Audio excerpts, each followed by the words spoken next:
Holidays nale, adu namma GT Holidays da. GT Holidays, South India's #1 travel brand. You know you are special when you're with GT Holidays. TSS Mani sir கடைசியாக சொன்ன ஒரு முக்கியமான இடம்ன்றது அதிமுக கூடயோ அல்லது பாஜக கூடயோ அவங்க போனாங்கன்னா அவங்களுடைய கிரெடிபிலிட்டி, அவங்களுடைய கொள்கை சம்பந்தமான விஷயங்கள் கேள்விக்குள்ளாக்கப்படும்.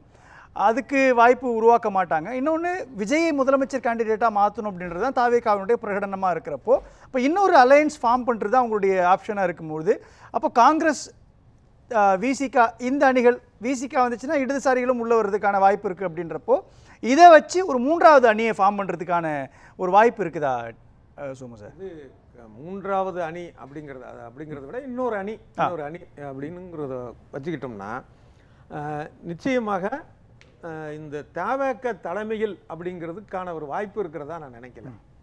ஏன்னா காங்கிரஸ் வந்து நினைக்கல, நான் அப்படி இருக்க வாய்ப்பு இல்லை. ஏன் அப்படின்னா, இப்போ வந்து தன்னுடைய கட்சி தலைவர் வந்து முதலமைச்சர் வேட்பாளராக இருக்கணும்னு சொல்லி தவேகக்காரங்க நினைக்கலாம். அது வந்து அந்தந்த கட்சிக்கான ஒரு ஆசை, விருப்பம், அந்த மாதிரி. ஆனால் இப்போ அரசியலில் பழுத்த காங்கிரஸ் கட்சி அந்த அளவுக்கு கணிக்குமா அப்படிங்கிறது ஒன்று. என்ன அப்படின்னா, இவருக்கான ஒரு வாக்கு வங்கியை இன்னும் நிரூபிக்கல. இது வந்து இவருக்கான வாக்கு வங்கிகளை சொல்றது எல்லாமே ஊடகங்கள் தான். அடுத்து அந்த கட்சிக்காரங்க சொல்றாங்க, அடுத்து ஊடகங்கள் சொல்றாங்க. அப்புறம் எப்படி கருத்து கணிப்பு நடந்ததுன்னே தெரியாம சில கருத்து கணிப்பு. ரெண்டு ஆப்ஷன் வரும் இல்லையா? ஒன்று, கட்சியாக வாக்கு வங்கியை நிரூபிக்காத ஒரு தலைவர், அவர் போற இடங்கள்லாம் கூடக்கூடிய கூட்டங்கள், அதனுடைய எதிர்ப்பு, அவங்க சமூக வலைதளங்களில் மேற்கொள்ளுகின்ற பிரச்சாரம், இதெல்லாம் ஒரு பெரிய தாக்கம் மக்கள் பார்த்துட்டு தானே இருப்பாங்க. இல்லை, நம்ம புரிஞ்சுக்கணும் அப்படின்னு நினைக்கிறேன் நான். அதாவது நாளைக்கு விஜய் பெரிய அரசியல் தலைவராக வரட்டும், வேணாங்களா, நல்ல ஒரு விஷயம். ஆனால் இப்போதைக்கு அவர் வந்து ஒரு சினிமா ஹீரோ தான். இது வரைக்குமான அவருடைய செயல்பாடு சினிமா ஹீரோ தான். உலகம் முழுக்கவே இந்த ஒரு மோகம் இருக்குது. உதாரணமாக பார்த்தீங்கன்னா, மைக்கேல் ஜாக்சனை வந்து பார்த்த உடனே மயங்கி விழுந்த பெண்கள் உண்டு. இது நடந்தது. நேராக பார்க்கணும்னு நினச்சிட்டு முன்னேறிய நாடுன்னு நம்ம சொல்கிறோம். அமெரிக்காவில் நேரடியாக போய் பார்த்தப்ப மயங்கி விழுது. அந்த ஒரு இன்ப அதிர்ச்சின்னு சொல்கிறோம்ல, அந்த மாதிரி. அதே மாதிரி பார்த்தீங்கன்னா, பீட்டில்ஸ்னு பாடல் குழு இருக்குல்ல, அது ரொம்ப ஃபேமஸாக இருந்தப்போ என்ன செய்வாங்களாம், அந்த இசை ரசிகர்கள், பெரும்பாலும் பெண்கள், சில ஆண்கள் வந்து அவங்க எந்த ரூமில் போய் தங்க போகிறாங்க அப்படிங்கிறத பார்த்துட்டு அந்த காவலாளிக்கு பணம் கொடுத்துட்டு போய் அந்த ரூமை போய் சுற்றி பார்க்குறது. இது வந்து என்னென்னா ஒரு ஆசை. அதே மாதிரி யூதர்களை வந்து கொத்து கொத்தா கொண்ட ஹிட்லர் கூட நான் ஒரு உறவு வச்சுட்டு குழந்தை பெற்றுக்கணும்னு ஆசைப்பட்ட பெண்கள் உண்டு. இதுவும் வரலாறு. அதே மாதிரி சில்க் சுமிதாவுடைய ஆப்பிள் வந்து 1 லட்சம் வரைக்கும் ஏல போனதா சொல்லுவாங்க. ஸோ இது என்னன்னா ஒரு பிரபலங்கள் அப்படிங்கிறப்ப ஒரு ஈர்ப்பு இருக்கும். இப்போ உதாரணமாக என்னன்னா, நீங்க சொல்றது எப்படி புரிஞ்சுக்கலாமா? இன்னமும் விஜய் ஒரு சினிமா நடிகர் அப்படின்ற எல்லையில தான் இருக்காரு. இன்னும் அரசியல் தலைவருக்கான இடத்தை நோக்கி நகரலையா? அது போக போக தான் அது வரும். ஏன்னா இப்பதான் கட்சி தொடங்கி இருக்கிறாரு, பல கருத்துக்கள் பேச வேண்டியது இருக்கு. இவர் பேசக்கூடிய ஒரு கொள்கை அப்படிங்கிற விஷயம் இன்னும் பெருசா வரல. உதாரணமா இவருடைய மாநாடுகள்லயே பாத்தீங்கன்னா கூட இவருக்கு பேசுற நேரம் மட்டும்தான். அதை என்ன பண்ணிடலாம், ஒரு அரசியல் தலைவராக இருக்கும் பட்சத்தில் இப்போ இவர் வந்து இந்தி திணிப்பை எதிர்க்கிறார் அப்படின்னா அது சம்பந்தமாக 4 பேரை வந்து ஒரு பயிற்சி கொடுத்தாவது பேச வச்சிருக்கலாம். அது மாதிரி இந்தி திணிப்பை பற்றி ஒரு நாடகம் போடலாம்.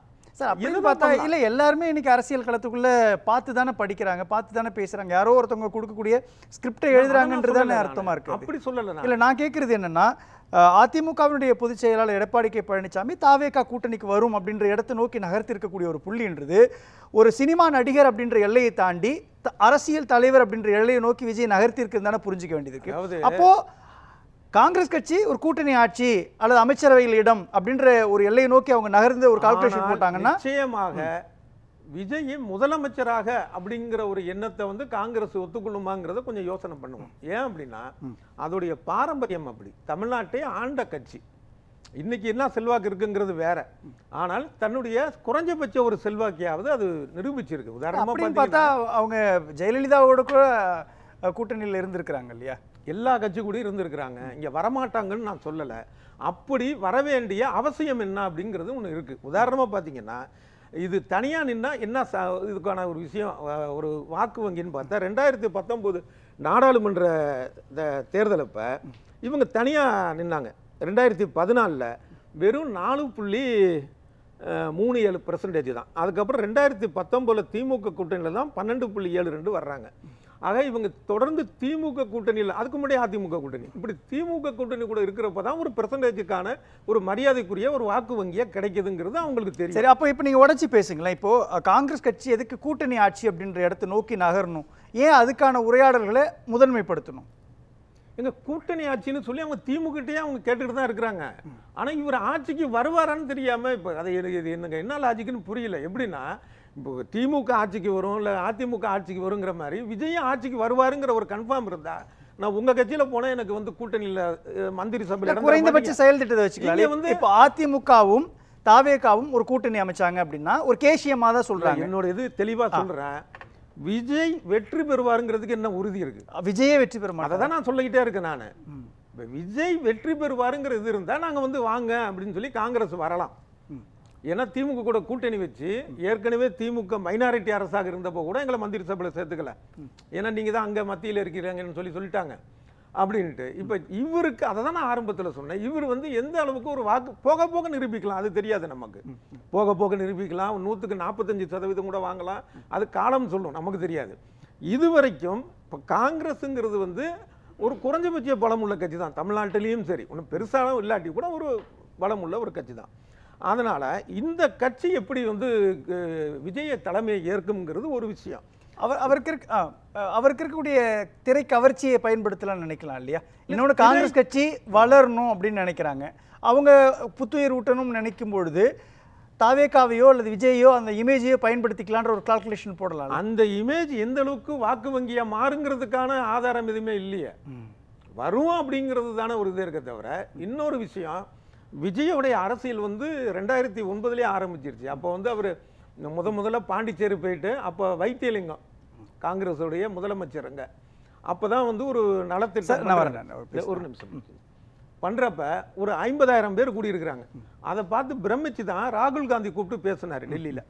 அப்போதான் வந்து ஒரு தகவல் வந்துச்சு, எனக்கு இளைஞர் காங்கிரஸ் தலைவர் பதவி கொடுங்கன்னு இவர் கேட்டதாகவும், உங்களுக்கு 35 வயசுக்கு மேலே ஆயிடுச்சு தர முடியும்னு சொன்னதாக வந்து அது அப்படியே இருந்துச்சு. அப்புறம் மறுபடியும் பார்த்தீங்கன்னா 2011 ஆமாம் 14 மோடியை வந்து கோயம்புத்தூரில் சந்திச்சார். ஸோ அந்த மாதிரியான ஒரு ஆசிலேஷன் உள்ளவர் அப்படிங்கிறப்ப நீங்க சொல்றது லாஜிக்கா இருக்கலாம். ஆனா விஜய் வாக்கு வங்கியை நிரூபிக்கல அப்படின்னு சொல்றீங்க.